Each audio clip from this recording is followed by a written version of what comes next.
உங்களோட நிதி நிறுவனம் வந்து ஒரு பேங்கிங் செக்டர் அதே மாதிரி தான் ரன் ஆகுங்களா? அதோட சிஸ்டம் ஆமா கிட்டத்தட்ட அப்படிதான் இருக்கு. அப்படிதான் கிட்டத்தட்ட பேங்க் எங்களுக்கும் ஒரு 30% டிஃபரன்ஸ் சொல்லலாம், அவ்வளவுதான். ஒரு ட்ரஸ்ட் நீங்க கிரியேட் பண்ணாதான் மக்கள் உங்ககிட்ட வருவாங்க. அதை நீங்க எப்படி கொடுத்தீங்க? நாங்க வந்து கஸ்டமரோட கஸ்டோடியன். கஸ்டமரோட பணத்துக்கு நாங்க ஓனர் கிடையாது. டிவைன் ஃபோர்ஸோட இருக்கும்போது நான் போய் உட்கார்ந்தா ஆட்டோமேட்டிக்கா எல்லாம் முடிஞ்சிடும். அப்ப உங்களை வந்து ஒரு ஆன்மீக சேனலுக்கு கூட பேட்டி கண்டா நீங்க சொல்ற விஷயங்களை வந்து மக்கள் கொடுத்து அவங்களும் அதே மாதிரி பண்ணுவாங்க. தாராளமா பண்ணுவாங்க. தாமரைங்கிறது மகாலட்சுமி தானே. அதுதான் எல்லாரும் மகாலட்சுமி பூஜை பண்ணா மகாலட்சுமி கடாட்சம். இன்னைக்கு எந்த ஒரு யூடியூப் சேனலோ இல்ல மெயின் ஸ்ட்ரீம் சேனல் நம்ம எடுத்து பாத்தீங்கன்னா ஆன்மீக அதாவது இவங்க ஜோதிடர்கள் உட்காந்து எப்படி பூஜை பண்ணணும், எந்த நேரம் பண்ணணும், எப்படி பண்ணணும், நிறைய விஷயங்கள் சொல்றாங்க. ஆனா அவங்க சொல்றதையெல்லாம் மக்கள் ஃபாலோ பண்றாங்களா, ஃபாலோ பண்ணி அவங்க சொல்றபடி நடக்கிறது செகண்டரி. இப்ப நீங்க வந்து பூஜைக்கு அவ்வளவு டைம் கொடுக்குறீங்க, இந்த மலரால பூஜை பண்றோம், அதனால எனக்கு பவர் கிடைக்குதுங்கிறது ஒரு நிதர்சனமான உண்மையாக இருக்கும் பட்சத்தில் அதை மக்கள் கிட்ட எடுத்துட்டு போலாம் தானே. அதாவது இதுல என்னன்னா மக்கள் எல்லாரும் அதை ஏத்துக்கணும். அதாவது வந்து ஒன்னொன்னு இதெல்லாம் நான் பூஜைகள்லாம் பண்ணி முடிச்சுட்டு சிட்டில இருக்கிறவங்களுக்கு தாமரை கிடைக்காது. பணிகளை நான் தொடங்கும் போது இன்னைக்கு என்னோட ஆபீஸ்ல இந்த வேலை நடக்கணும், இது என்னோட டார்கெட் அப்படின்னு சொல்லும் போது நான் டிவைன் ஃபோர்ஸ் பூஜையில அதை வச்சிருக்கீங்க. ஆமா, டிவைன் ஃபோர்ஸோட இருக்கும்போது நான் போய் உட்கார்ந்தா ஆட்டோமேட்டிக்கா எல்லாம் முடிஞ்சிடும். உங்களுக்கு 5 hours ஒர்க் பண்ணணும்னு நினைச்சிட்டு போனா 2 hours 2.5 hours முடிச்சுட்டு வந்துருவேன். ஏன்னா என்னுடைய டீம் வந்து அப்படிப்பட்ட டீம். ஆபீஸ்ல ஒர்க் பண்ற டீம் வந்து, ஏன்னா நான் பண்றது NBFC நிதி தொழில். சோ அது எனக்கு தமிழ்நாட்டுல 80 பிரான்ச் இருக்கு. இன்னும் பிரான்சஸ் வந்துகிட்டே இருக்கு, வரப்போகுது. இருக்கு தமிழ்நாட்டுல 80 பிரான்ச். ஸ்ரீ நாராயணி நிதி லிமிடெட் அது இன்னும் பிரான்சஸ் வந்துகிட்டே இருக்கு. எனக்கு இதுல எவ்வளவு பிரான்சஸ் டார்கெட் பண்ணிருக்கீங்க? நான் இப்ப 135 பிரான்ச் எனக்கு ஓபன் ஆக போகுது. 80 ஓபன் பண்ணிட்டேன். பாக்கி எல்லாம் மத்திய அரசாங்கம் எனக்கு வந்து அனுமதி கொடுத்திருக்காங்க. கொஞ்சம் கொஞ்சமா பண்ணிட்டு இருக்கேன். இதுல என்ன அப்படின்னு சொன்னா, நம்ம இறைவன் வந்து சிந்தனையோட, நல்ல மனசோட, தர்ம சிந்தனையோட, இறை நம்பிக்கையோட, குரு அனுகிரகத்தோட நாம வந்து போனோம், ஒவ்வொரு வேலையும் துவங்கினோம், அன்றாட வேலையை துவங்கினோம் அப்படின்னு சொன்னா கட்டாயம் அது சக்சஸ்ல தான் முடியும். எந்த டென்ஷனுமே இருக்காது. உங்களுக்கு இன்னொன்னு சொல்றேன், நான் இருக்கிறது வில்லேஜ் திப்ராதிபுரம் கிராமம்.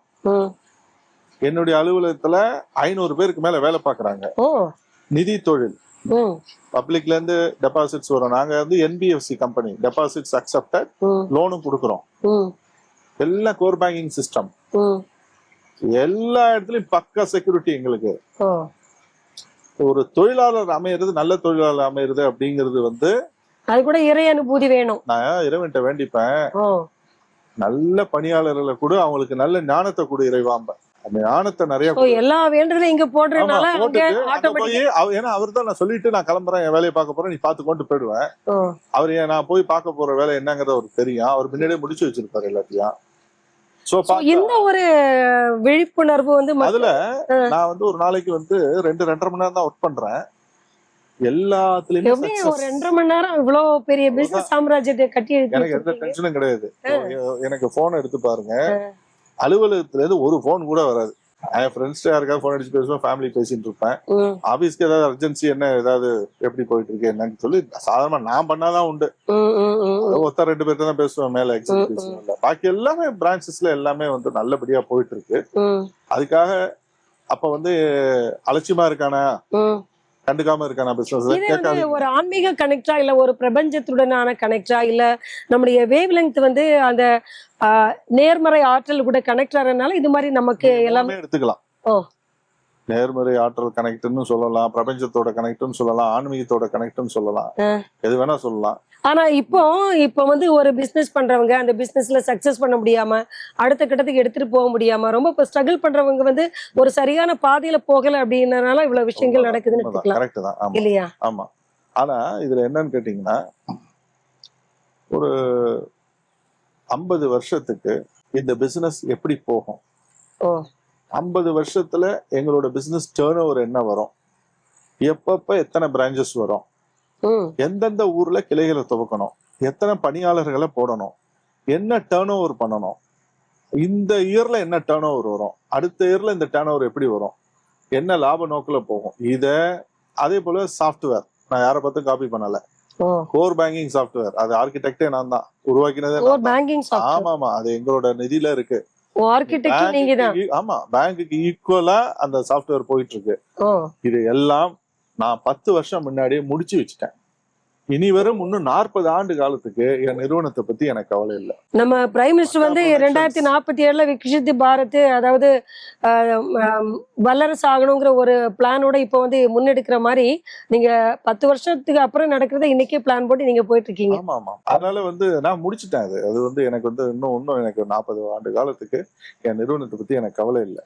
அதாவது நான் சொல்றது வளர்ச்சி ஒரு பெரிய விஷயங்க. அதான் அடுத்த நாள் அந்த பிசினஸ் என்ன பண்ணு தெரியாம அவங்க வந்து அப்படியே டெவலப் பண்ணிட்டு போய்க்கலாம். அவ்வளவுதான், வேற எதுவும் தேவையில்லை. எங்களுக்கு என்ன இனிமே அப்படின்னா பிரான்ச் ஓபன் பண்ணணும், எம்ப்ளாயி போடணும், அந்த ஊருக்கு இன்டர்வியூல அவங்களை எடுக்கணும், அவங்களை ட்ரெயின் பண்ணணும், நியூ பிரான்ச்ல கொண்டு உட்கார வைக்கணும், கஸ்டமரோட கான்டாக்ட் பண்ணி பிசினஸ் பண்ணணும், அந்த பிரான்ச்ல வந்து ப்ராஃபிட் பண்ணணும்.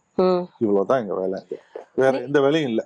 இப்போ நீங்க வந்து இந்த நான் பேங்கிங் என்பிசி இல்லையா, அந்த என்பிஎஃப்சி நிறுவனம்ங்கிற போது, அதாவது இது வந்து நிதி நிறுவனம் இல்லையா? இப்போ நிதி நிறுவனம் அப்படின்னு நம்ம சொன்னாலே நம்ம நீங்க தப்பா எடுத்துக்க கூடாது. இப்ப நிறைய செய்திகள் எல்லாம் நம்ம பாக்குறோம், மக்களுக்கு வந்து ஒரு ட்ரஸ்ட் அப்படிங்கிறது வந்து அதன் மேல இல்லை. ஏன்னா அதுல நெகட்டிவா நிறைய விஷயங்கள் நடக்குது, நிறைய பேர் பணத்தை போட்டு இழக்கிறாங்க, நிறைய கேசஸ் வருது, நிறைய போராட்டம் நடக்குது. அப்படிங்கிற போது உங்களுடைய நிறுவனம் இன்னைக்கு 80 பிரான்ச்சுக்கு மேல போகுது, 130 பிரான்ச் மொத்தம் கொண்டு வர போறீங்க அப்படின்னு சொல்லும் பொழுது, அந்த நிறுவனத்தின் மேல இவ்வளவு பிரான்ச்சஸ் நீங்க ஓபன் பண்றது, இவ்வளவு எம்ப்ளாயிஸ் இருக்கிறது, இவ்வளவு உங்களுக்கு கணக்குகளை ஓபன் பண்றது அப்படிலாம் பார்க்கும்போது ஒரு ட்ரஸ்ட் நீங்க கிரியேட் பண்ணாதான் மக்கள் உங்ககிட்ட வருவாங்க. அதை நீங்க எப்படி கொடுத்தீங்க? ஃபர்ஸ்ட் ஆஃப் ஆல் எனக்கு வந்து எந்த ஆசையும் கிடையாது, எந்த குறிக்கோளும் கிடையாது, எது மேலேயும் பற்று கிடையாது. ஆமா, பற்று கிடையாது.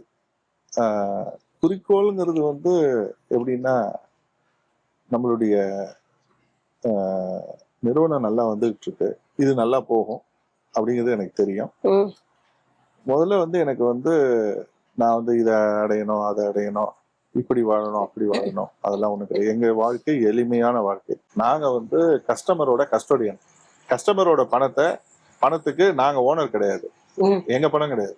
நாங்க ஒன்லி ஃபார் கஸ்டோடியன். என்னோட எம்ப்ளாயி மீட்டிங்ல சொல்லுவேன், அந்த கஸ்டோடியன்னா பாதுகாவலர். அந்த பணம் வந்து நம்ம அந்த பணம் டெபாசிட்ஸ் வருது, அதை வந்து நம்ம ஆஸ் பர் ஆக்ட் கவர்மெண்ட் என்ன நமக்கு நிதியில சொல்லியிருக்கோ அந்த ஆக்ட் படி நம்ம லெண்டிங் பண்ணணும்.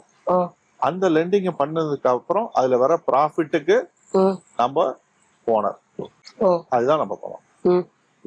அதுல வர டிவிடெண்ட் தான் ஷேர் ஹோல்டர்ஸ்க்கு கொடுக்க முடியும். அந்த ஷேர் ஹோல்டிங்கிறது வந்து கிட்டத்தட்ட 95% மேல எங்க ஃபேமிலிலேயே இருக்கிறதுனால, சோ இந்த நிறுவனத்தை அடுத்து வளர்த்து கொண்டு வர்றதுக்கு நல்ல முறையில எங்களால போக்கஸ் பண்ண முடிஞ்சது. இது ஒரு பாயிண்ட்.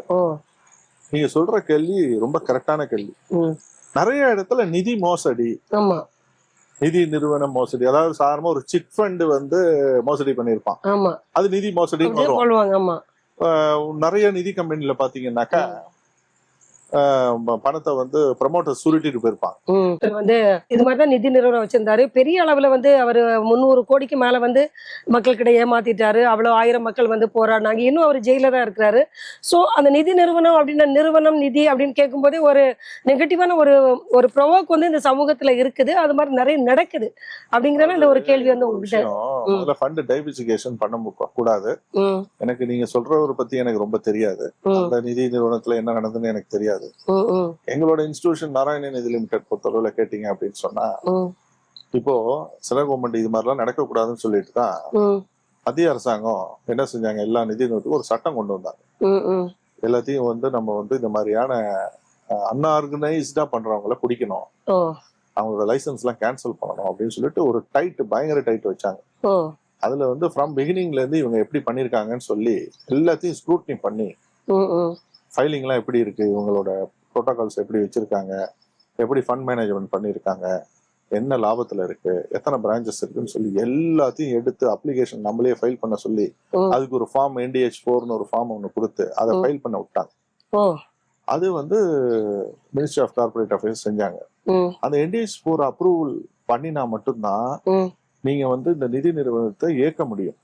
இல்லன்னு சொன்னாங்க சென்ட்ரல் கவர்மெண்டோட உங்களுக்கு license support further branch open பண்ண முடியும்.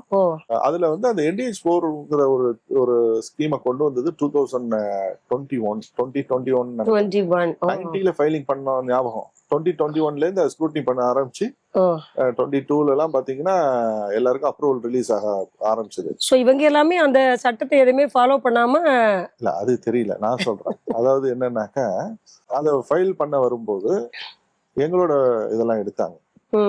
எங்களோட நிறுவனத்தை பொறுத்த பர்ஃபெக்டா இருக்கு இதெல்லாம். நாங்க ஃப்ரம் பிகினிங்ல இருந்தே ரொம்ப சரியான முறையில கொண்டு வந்தோம். ஏன்னா நான் கிராமத்துல இருக்கிறதுனால இந்த நிதி கொள்கைகள்லாம் நிறைய விஷயங்கள் எங்களுக்கு சப்ஜெக்ட் தெரியும். ஏன்னா நான் கிராமத்துல எளிமையான வாழ்க்கை, எதுவும் பெருசா நாங்க ஒன்றும் ஆசைப்படலை, இருக்கோம் இன்னும் பெரிய ஆசையெல்லாம் கிடையாது. சாதாரணமா இருந்தா போறோம். இப்படிதான் எங்க ஃபேமிலியில எல்லாரும் வந்தாங்க. எங்க ஃபாதர் மதர் எல்லாம் எங்களுக்கு எல்லாம் இப்படி போதனை பண்ணி தான் எங்களை வளர்த்தாங்க. சோ ஆரம்பமே நாங்க வந்து எவ்வளவு உயர்வா போனாலும் நம்ம வந்து எளிமையா தான் இருக்கணும். எதுலயும் நம்ம வந்து அதிகப்படியா போயிடக்கூடாது, பொறுமையா படிப்படியா போகணும், அவசரப்படக்கூடாது, அது மாதிரி பணத்தையும் அனாவசியமா செலவு பண்ணக்கூடாது, வர்ற லாபத்துலதான் செலவு பண்ணணும். இதெல்லாம் எங்களுடைய ஃபாதர் மதர்லாம் எங்க பாட்டி தாத்தாலாம் சொல்லி கொடுத்த ஒரு சரியான ஒரு திருக்குறள்னே சொல்லலாம். ஓலைச்சுவடியில எழுதுற மாதிரி இதெல்லாம். சோ அதெல்லாம் நாங்க பின்பற்றினோம். கஷ்ட நஷ்டம்னா என்னன்னு தெரியும். இன்னொன்னு வந்து இதெல்லாம் வந்து ரிட்டையர் ஆகி பெனிஃபிட்ஸ் அவங்களோட பணத்தை வந்து ஆடு ஹேர்ன் பண்ணி தான் கொண்டு வந்து இதுல இன்வெஸ்ட் பண்றாங்க. சோ இதெல்லாம் வந்து பார்க்கும்போது நாம அந்த இடத்துல ஒரு பெரிய ஒரு பொறுப்பு அதிகம், நமக்கு பொறுப்பு அதிகம். இப்போ உங்களோட நிதி நிறுவனம் வந்து ஒரு பேங்கிங் செக்டர் அதே மாதிரிதான் ரன் ஆகுதுங்களா அதோட சிஸ்டம்? ஆமா கிட்டத்தட்ட அப்படிதான் இருக்கு. அப்படிதான் கிட்டத்தட்ட பேங்க் எங்களுக்கும் ஒரு 30% டிஃபரன்ஸ் சொல்லலாம், அவ்வளவுதான். வேற பாக்கி கிட்டத்தட்ட ஈக்குவல் டு பேங்க். இப்போ அந்த ஜுவல் லோன் ஆகட்டும், இல்ல எஜுகேஷன் லோன், ஹவுசிங் லோன், அது எல்லாமே நீங்க பண்றீங்க. பண்றோம். 80% டெபாசிட்ஸ்ல இருந்து கடன் கொடுத்துறோம். 75 to 80% கடன் கொடுத்துறோம். அது நல்ல முறையில ரிட்டர்ன் வருதா நாங்க செக் பண்றோம்.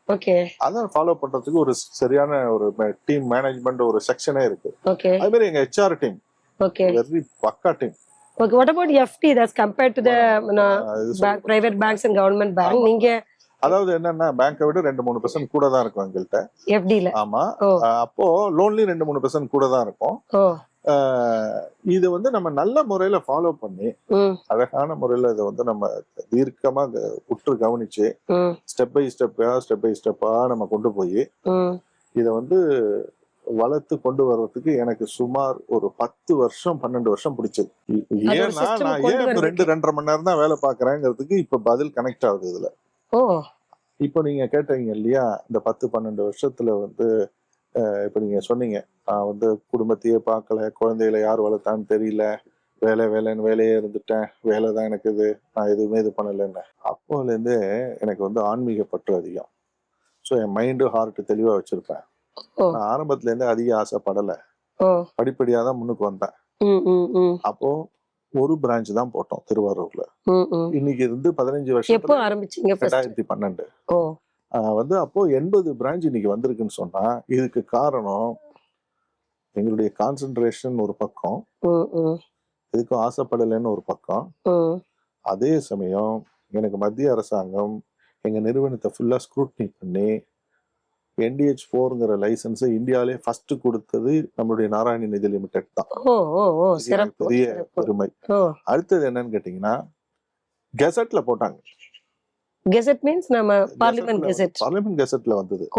எவ்வளவு பெரிய விஷயம் அது. ஆமா, laying the table for speaker. ஸ்பீக்கரோட நம்ம இவர இப்போ ரீசன்ட்டா வந்ததுங்க. ஆமா. இது வந்து மினிஸ்ட்ரி ஆஃப் கார்ப்பரேட் அஃபேர்ஸ்ல வருது.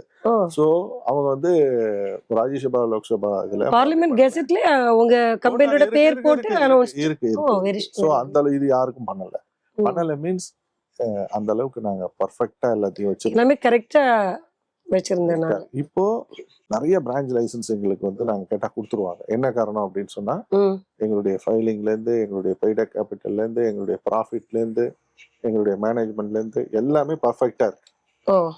எல்லாமே நல்ல முறையில போயிட்டு இருக்கு. கடந்த வாரம் கூட எனக்கு ஒரு 8 பிரான்ச் லைசன்ஸ் கொடுத்தாங்க, நான் வாங்கினேன்.